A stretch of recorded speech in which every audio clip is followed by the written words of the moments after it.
sholli ala Muhammad. Allahumma sholli ala Muhammad. Allahumma sholli ala Muhammad.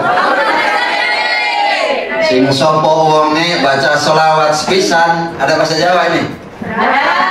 Ada yang nggak ngerti nih, Bapak nggak ngerti. Barang siapa orang yang baca sholawat 1 kali, maka Allah akan turunkan rahmat 10 kali. Maka Allah akan angkat derajatnya 10 kali. Maka Allah akan hapus dosanya 10 kali. 1 kali sholawat. Masya Allah. Allah karim, anugerah yang diberikan oleh Allah kepada kita, khususnya umat Nabi Muhammad Sallallahu Alaihi Wasallam. Bapak Ibu, keistimewaan umat Nabi, kalau mau tobat aja kapan aja, betul. Kita punya dosa banyak, tobat kapan aja. Yang penting kita sholat tobat, minta kepada Allah taubatan nasuha, Allah terima. Tapi zaman dulu tobat itu harus ada tempatnya yang khusus. Nabi Adam alaihissalam, dia punya dosa, kemudian dia tobatnya di mana? Tobatnya di Mekah. Masya Allah. Nabi Musa kalau mau tobat, kaumnya Nabi Musa, dia harus bunuh diri. Kalau ada najis di pakaiannya, kita harus digunting. Kalau ada getih di kulitnya, harus disobek. Betapa sulitnya. Tapi dengan adanya Nabi Muhammad Sallallahu Alaihi Wasallam, ini umatnya menjadi ringan, ini umatnya menjadi nyaman. Itu adalah berkah Nabi Muhammad Sallallahu Alaihi Wasallam. Maka pantaslah kita sebagai umatnya, jangan lupa kita bersolawat kepada Nabi Muhammad. Kan ada 3 yang didoakan oleh Nabi Muhammad Sallallahu Alaihi Wasallam. Yang ketika itu adalah Jibril datang. Nabi ketika khutbah akan ada undakan begini. Undakan yang pertama bilang amin. Undakan yang kedua amin. Undakan yang ketiga amin. Bukan kampanye ya, bukan ya, sudah selesai. Kali sudah selesai. Praroro. Takut saya itu disangka kampanye amin dari tadi gitu. Iya, enggak, udah selesai. Enggak akan apa-apa. Amin aja. Hanya sahabat tanya, ya Rasulullah, kenapa engkau tadi bilang amin dari tadi? Sampai salah samarat, sampai 3 kali. Apa kata Nabi kepada para sahabat? Amin yang pertama, tadi Jibril ketika saya naik di undakan yang pertama, Jibril bilang, Syakiyun, ada orang yang celaka, adroka Ramadan. Ada orang yang celaka ketika bulan Ramadan, fansalahu minhu, lalu berakhir bulan Ramadan, falam yughfar lahu, tapi tidak mendapatkan ampunan dari Allah Subhanahu wa taala. Kata Nabi, amin. Gitu. Jadi Jibril bilang, ada orang yang celaka, orang dia nemu bulan Ramadan, begitu akhir dia tidak mendapatkan ampunan dari Allah Subhanahu wa taala. Amin. Masya Allah. Celaka. Jadi harus hati-hati. Gimana supaya bisa dapat ampunan? Puasanya harus yang benar. Tidak cukup dengan batal secara zahir, tapi bagaimana kita tidak boleh menggunjing dengan orang, tidak boleh berbohong, tidak boleh berdusta. Namanya latihan. Bagaimana menekan hawa nafsu, bukan menghilangkan hawa nafsu. Kalau menghilangkan hawa nafsu, a'udzubillah, istri kita repot, hilang nafsu kita. Tapi kalau menahan, bisa. Bukan menghilangkan, tapi menahan hawa nafsu. Jadi orang puasa aja tidak sebatas menahan makan, tidak makan dan tidak minum, tapi bagaimana, inilah yang harus dikendalikan. Maka ada, ini sampai jam berapa ya? 15 menit lagi. Mukanya masih lama. Kayaknya motornya gede nih.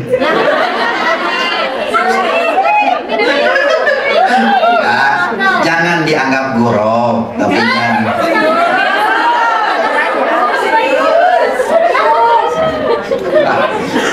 sampai kemana ini lupa dah. Ya, sampai itu kita harus puasa yang benar supaya tidak celaka, supaya begitu akhir bulan Ramadan kita mendapatkan ampunan. Nanti kan kita ada Idul Fitri. Idul Fitri itu adalah kembali kepada kesucian, bukan lebaran. Orang lebaran silakan, boleh siapapun boleh lebaran. Orang yang nggak puasa lebaran boleh nggak? Boleh. Bahkan yang paling pertama dia ke masjid lebaran. Di pinggir beduk, kenapa? Ya sakit apa? Kenapa? Banyak hutang. Jadi bukan nangisi dosa, Karena dia tidak puasa bisa aja lebaran, tapi kembali kepada kesucian belum tentu. Maka orang yang puasanya benar, puasanya bagus, Allah kasih pahala, dosanya hilang bagaikan lahir dari seorang rahim ibu, dia tidak memiliki dosa apa-apa. Mudah-mudahan kita dapat itu. Amin ya Allah ya Rabbal. Jika saya bilang tadi di Pattaya, ya namanya orang, tahu bayi Bapak? Bayi itu kan enak dipandangnya juga, diciumin enak. Nggak ada, coba nih diciumin. Nggak akan kan? Iya mohon maaf. Ya semua datang kok. Bayi orang yang nggak punya dosa semuanya datang. Yang bawa popok, yang bawa kue, yang bawa kado banyak, yang bawa rangginan. Kan nggak, bayi juga nggak punya gigi, dibawain rangginan. Yang rangginannya kan untuk ibunya pasti. Tapi saking nggak punya dosa enak tuh dia bawa apa-apa, nyaman, betul nggak? Itulah hebatnya orang yang nggak punya dosa. Sama bapak ibu nanti nggak punya, orang seneng tanpa harus lewat medsos, dan orang akan seneng sendiri, nggak usah diviralkan. Orang akan datang sendiri. Ada ulama yang nggak mau masuk, ada ulama yang tidak mau terkenal, nggak mau. Kenapa? Yang memasyurkan itu adalah bukan diupayakan, tapi Allah yang berikan anugerah kepada orang itu. Maka ulama ada yang tidak mau, jangan disuting, jangan kasih leaflet, jangan ada yang tidak begitu. Tapi bukan berarti tidak boleh, boleh yang kebaikan kita sebar. Tapi yang jelek-jelek jangan disebar. Wa amma bi ni'mati rabbika fahaddits. Nikmat yang paling itu bisa kita ceritakan kepada orang lain. Tahadus bini.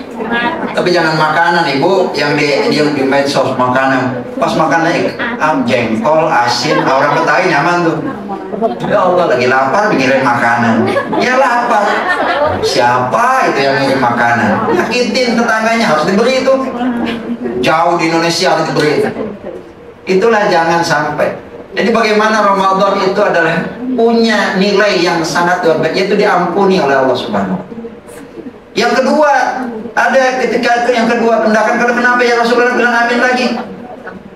Saqiyun abdun, celaka seorang hamba, adraka walidayhi, dia menemukan kedua orang tuanya, awahadahuma atau salah satunya, falam yudkhilahu ilal jannah, tetapi dia tidak berbuat baik kepada orang tuanya sehingga dia tidak memasukkan, dia tidak berbakti, tidak masuk dalam surganya Allah. Alhamdulillah. Kita masih punya orang tua, ada nggak? Ada yang di rumah masih punya bapak? Ada yang bisa punya ibu? Saya yatim piatu Pak. Oh sama ya? Kelas amat. Kalau yatim piatu jadi asnaf sama asnaf zakat nanti. Iya, berbahagialah bagi orang-orang yang punya orang tua ya Allah. Kalau sudah tidak punya orang tua, apa kita masih bisa berbuat baik? Bisa. Yaitu dengan cara tadi. Tradisi kita ada amal kebaikan, sedekah dikit, kirimkan kepada orang tua pahalanya. Ada ibadah dikit, kirimkan kepada orang tua yang sudah meninggal. Nyampe nggak? Nyampe. Kalau bapak ibu bilang tak nyampe, mati duluan.